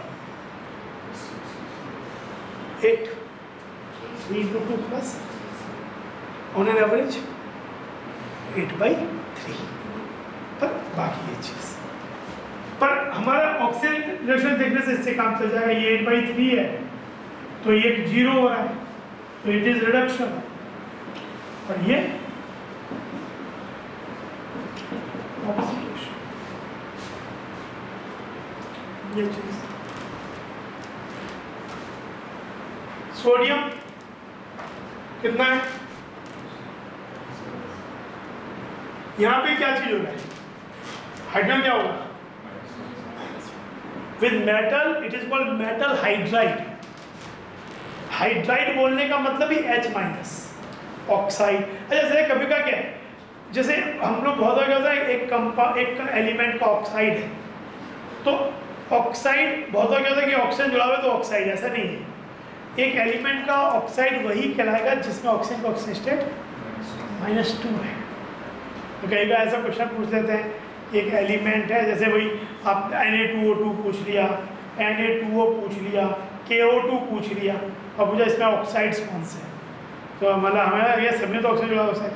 ऑक्साइड मतलब वो कंपाउंड जिसमें ऑक्सीजन -2, जिसमें ऑक्सीजन -1 है ऑक्सीजन स्टेट, वो परऑक्साइड्स है, वो ऑक्साइड नहीं कहलाते।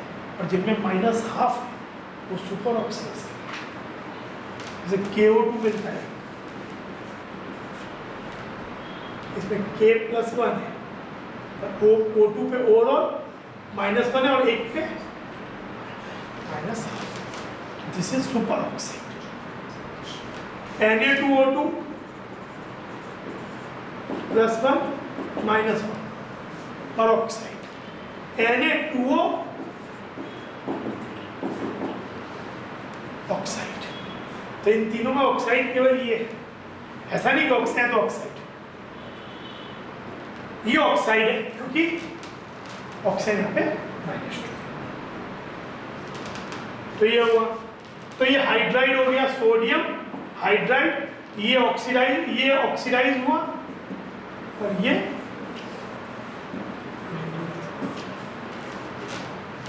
तो अब कुछ रूल्स क्या बोल सकते हैं, जब इतना जो पढ़ लिया कि सब कंपाउंड में alkali metals oxygen state +1, alkaline earth metals का +2, एल्यूमिनियम +3, फ्लोरीन -1, प्योर स्टेट में सबका 0, O2 में O का 0, ओजोन में O का 0, सोडियम केवल है तो 0, hydrogen, nitrogen, fluorine, chlorine, bromine सब में इनके 0। ऑक्सीजन का मोस्ट ऑफ द कंपाउंड में -2, 90% compound -2, even more than 90%। But फिर कुछ कंपाउंड्स में जहाँ पे ये परऑक्साइड लिंकेज होता है, they have -1, very rare superoxide, इसमें O पे -½ होता है। एंड विद फ्लोरीन, क्योंकि oxide is the second most electronegative element, तो विद फ्लोरीन ये कुछ कंपाउंड जो बनाते हैं, जैसे OF2 में फ्लोरीन -1 × 2, ऑक्सीजन +2। एक होता है O2F2, H2O2 की तरह ही होता है, 2 ऑक्सीजन बाद में फ्लोरीन, O2F2, उसमें ऑक्सीजन +1, फ्लोरीन -1 × 2। ठीक है, तो ये चीज। देन हेलोजन्स, फ्लोरीन तो always -1, chlorine, bromine, iodine metals के संग -1, लेकिन क्योंकि हेलोजन्स जो हैं ऑक्सीजन के संग, जैसे अपना कौन ClO, halogens can show variable oxidation state, तो मेटल्स के संग दे शो -1, प्योर स्टेट में 0, but they make interhalogen compound as well, कि हमने पढ़ा भी IF5, IF7, and they make compound with oxygen as well, जैसे ClO2, इसमें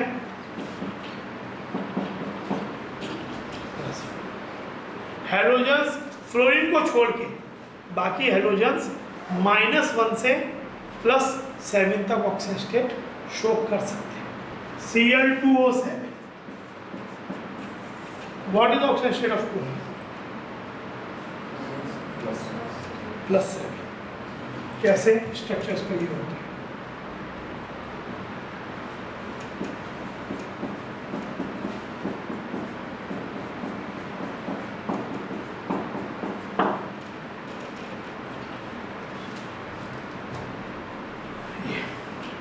तो ये एक्सपांड कर सकता है आपका ऑक्टेट, +2 +2 +2 +1 +7, फॉर्मल चार्ज है नहीं, ऑक्सीजन का -2 और इसका फिर +, ये sp3 हाइब्रिडाइज, ये भी sp3, डायमेरिक ब्रिज टेट्राहेड्रल, दो टेट्राहेड्रल यूनिट एक कॉमन सेंटर से जुड़ी हुई है। ये चीज एक Cl2O6 होता है,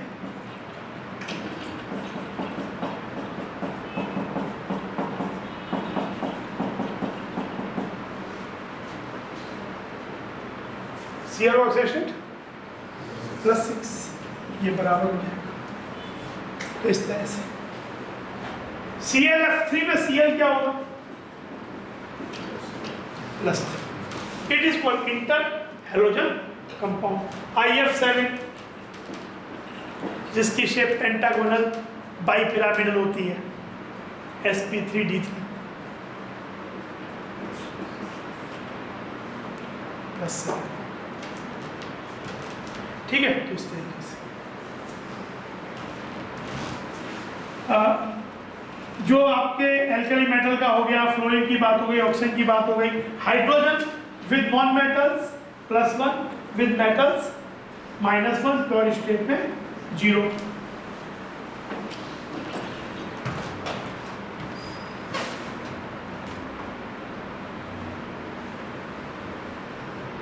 हेलोजन्स का हो गया, हाइड्रोजन की बात हो गई, एल्जेब्रिक सम की बात हो गई कि जो भी ओवरऑल स्पीसीज पे चार्ज है लिखते समय ऑक्सीजन स्टेट पर एटम लिखा जाएगा, फिर वो पर मॉलिक्यूल में जितना प्रेजेंट है उससे मल्टीप्लाई होकर नेट चार्ज, जो भी चार्ज होता है स्पीसीज है, 0 है तो 0, नेगेटिव है तो नेगेटिव, है कार्बोनेट है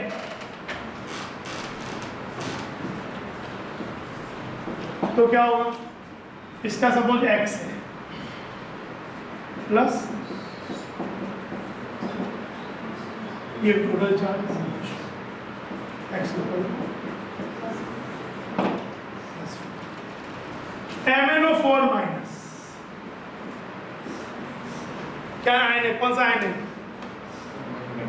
परमैग्नेट। पोटेशियम परमैग्नेट होता है KMnO4। MnO4 minus is परमैग्नेट। MnO4 2 minus भी होता है called magnet. This is magnet, this is परमैग्नेट।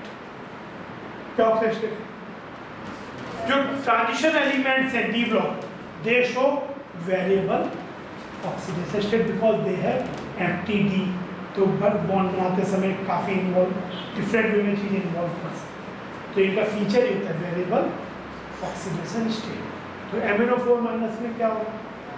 +7 Mn, MnO4 2 minus में +6, Cr2O7 2 माइनस, कौन सा है? Dichromate, orange colour. MnO4 minus purple colour, MnO4 2 minus green, ये ग्रीन कलर का होता है, ये पर्पल, ये ऑरेंज। इसमें क्या होगा? क्रोमियम +6 और CrO4 2 माइनस, इसको बोलते हैं chromate. This is dichromate, this is called chromate. इसमें chromium +6। Chromium can not have oxygen state higher than +6। ये सोचो ना, क्रोमियम का क्या था? 4s1 3d5, तो एट द मोस्ट क्या होगा? सबके सब लूज कर देगा, अंदर उसके अंदर की शेल से लूज नहीं करेगा। That will require a very high energy, maximum +6। अब जैसे एक कंपाउंड मिलता है CrO5,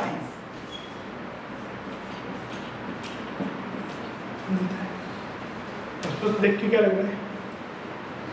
+10 लग रहा है, बट ये ब्लू कलर कंपाउंड होता है। इट हैज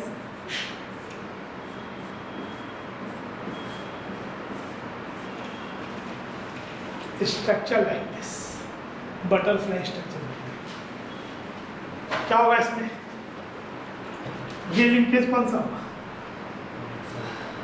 ऑक्साइड लिंकेज -1 -1 -1 -1, ये -2। टोटल कितने हो गए नेगेटिव? भाई ये पेरोक्साइड लिंकेज, ये पेरोक्साइड लिंकेज, ये इक्वली शेयर है, ये डबल बॉन्ड है, ये -2, -2 -1 -1 -1 -1 -6, वापिस है +1 +1 +2 +1 तो +10 नहीं है, +6 blue colour.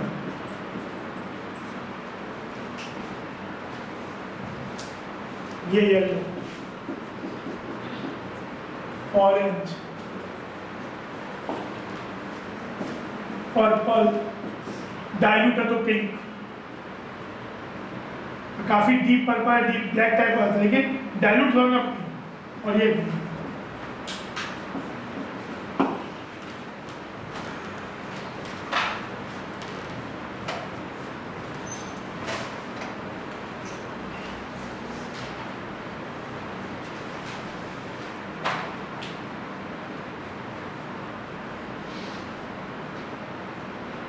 Nitrogen oxygen state कहां से कहां तक वेरी कर सकते हैं, मिनिमम और मैक्सिमम क्या हो सकता है? नाइट्रोजन के 5 इलेक्ट्रॉन एट द मैक्सिमम क्या इलेक्ट्रॉन ले सकता है?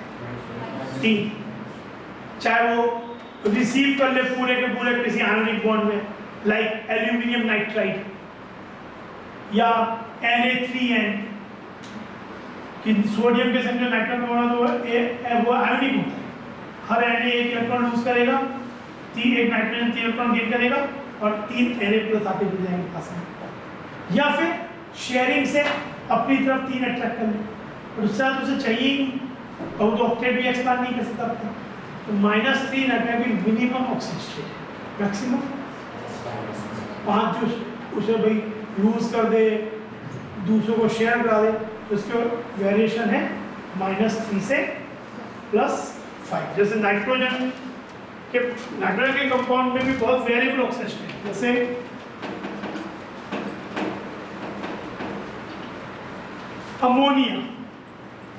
अमोनिया में नाइट्रोजन ऑक्सीजन स्टेट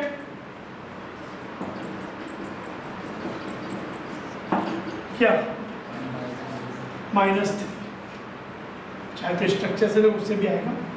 फिर हाइड्रोजन NH2 N2H4, ये हाइड्रोजन कहलाता है, क्या होगा?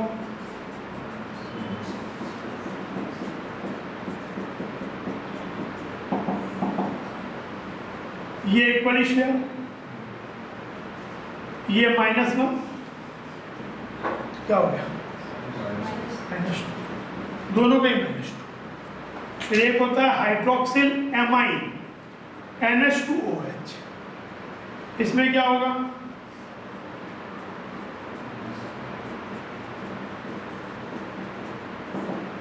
कैसे स्ट्रक्चर से देखोगे? -1 -1 और ये O इज मोर, ये -1 ये +1 है ultimately overall minus. Nitrogen 0, nitrogen क्या होगा? फिर N2O nitrous oxide laughing gas, NO nitric oxide, nitrogen monoxide, कितना? +2। N2O3 blue when liquid form blue colour का होता है, N2O3 +3। NO2 +4 brown gas, dimer form में एग्जिस्ट एज N2O4, वो भी +4 N2O4। और एक होता है N2O5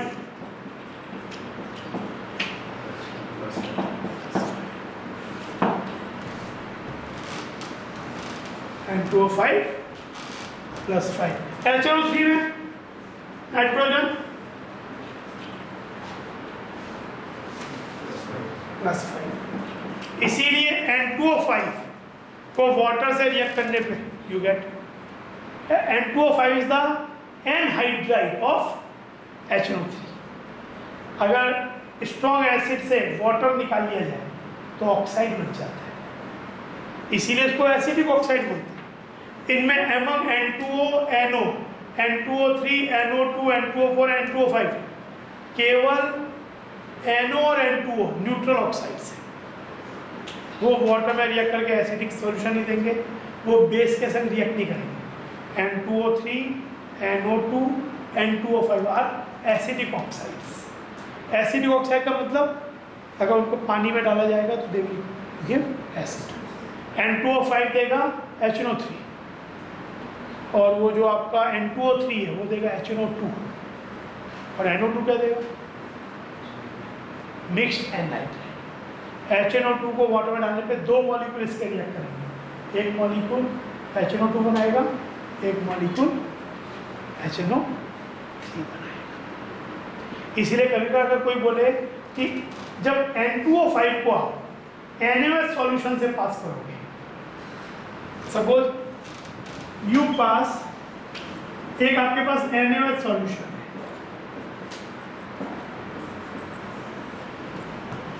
इन फर्स्ट केस आपने इससे N2O5 गैस पास किया या N2O5 गैस इसमें ऐड किया तो क्या बनेगा? N2O3 ऐड किया तो क्या बनेगा और NO2 ऐड किया तो क्या बनेगा? जब आप N2O5 इसमें ऐड करोगे तो N2O5 पानी से रिएक्ट करके पहले क्या बनाएगा?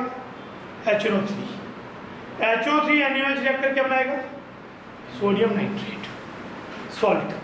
एसिड एंड बेस क्या होता है? Salt and water. तो N2O5 पास करने पे you will get sodium nitrate, N2O3 पास करने पे सोडियम नाइट्राइट। फिर पहले N2O3 वाटर से रिएक्ट करेगा, HNO2 बनाएगा, HNO2 plus NaOH, NaNO2 water, और NO2 क्या बनाएगा? NO2 सोडियम नाइट्रेट भी बनाएगा और सोडियम एक संग ही दोनों बनेंगे। ये NO2 वाटर रिएक्ट करेगा, एक मॉलिक्यूल HNO2 का बनेगा, एक मॉलिक्यूल HNO3 का बनेगा। HNO2 NaOH सोडियम नाइट्राइट देगा और HNO3 NaOH सोडियम नाइट्रेट। हालांकि वहीं पे N2 और NO पास करोगे तो कुछ नहीं होगा, बिकॉज यार ठीक है। कार्बन डाइऑक्साइड पास करने पे NaOH पे क्या बनता है? Sodium carbonate. क्यों? क्योंकि पहले वाटर से H2CO3 बनता है, वो क्या आता है, पर CO पास करने से कुछ नहीं होता। CO is a neutral oxide. ठीक है, तो ये हो गया कार्बन मोनोऑक्साइड, कार्बन डाइऑक्साइड। ये अच्छा एक बात और याद रखो, वैसे तो यहाँ से तक एक ही एलिमेंट के ऑक्साइड बन रहे हैं, तो जैसे जैसे उस एलिमेंट का ऑक्सीजन स्टेट बढ़ता है उस ऑक्साइड का एसिडिक फैक्टर बढ़ता है। N2O5 is more acidic then NO2 is more acidic then N2O3 और NO और N2O तो न्यूट्रल ही होते हैं। CO2 is more acidic then CO neutral होता है। SO3 sulphur plus 6, SO2 plus 4 sulphur, SO3 water से बनाएगा सल्फ्यूरिक एसिड, SO2 बनाएगा सल्फ्यूरस एसिड, CO2 बनाएगा H2CO3, CO कुछ नहीं बनाएगा। ठीक है ना। P2O5 बनाएगा H3PO4 फॉस्फोरिक एसिड।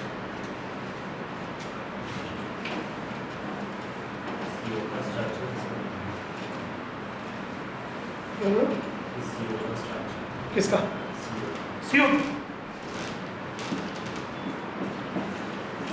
CO2 का 3 स्ट्रक्चर्स होता है। ये हो गया सबसे ज़्यादा स्टेबल वाला। फिर एक ऐसा होता है,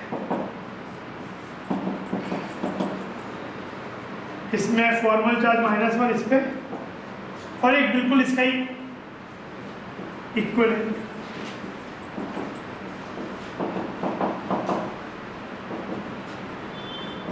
सबसे स्टेबल कौन सा होगा इसमें? इस पे सब पे बॉन्ड तो इसमें भी 4 है टोटल, इसमें भी 4 है, इसमें भी 4 है, पर इसमें चार्जेस हर जगह 0 है। इसमें हर जगह चार्जेस 0 होते हैं और इसमें चार्जेस हैं। तो सबसे ज़्यादा स्टेबल ये और ये दोनों इक्वल स्टेबिलिटी इक्विवेलेंट स्ट्रक्चर्स हैं। CO का ऐसा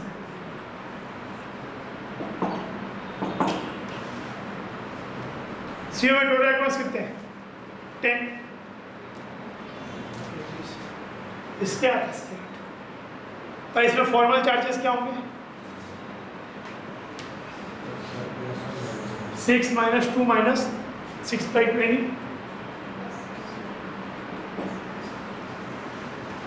ऑक्साइड स्टेट CO में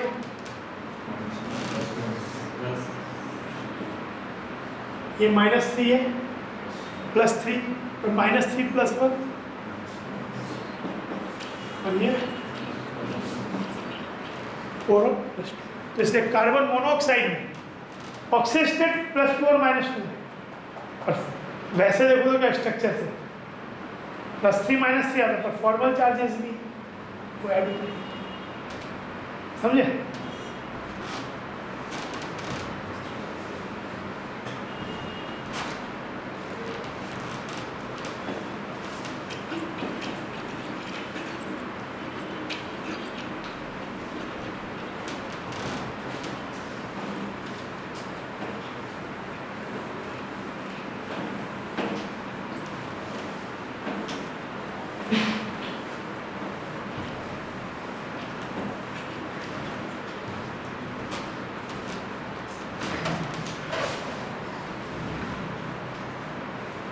ठीक है, आज यहीं पे छोड़ते हैं, कल आगे बढ़ेंगे।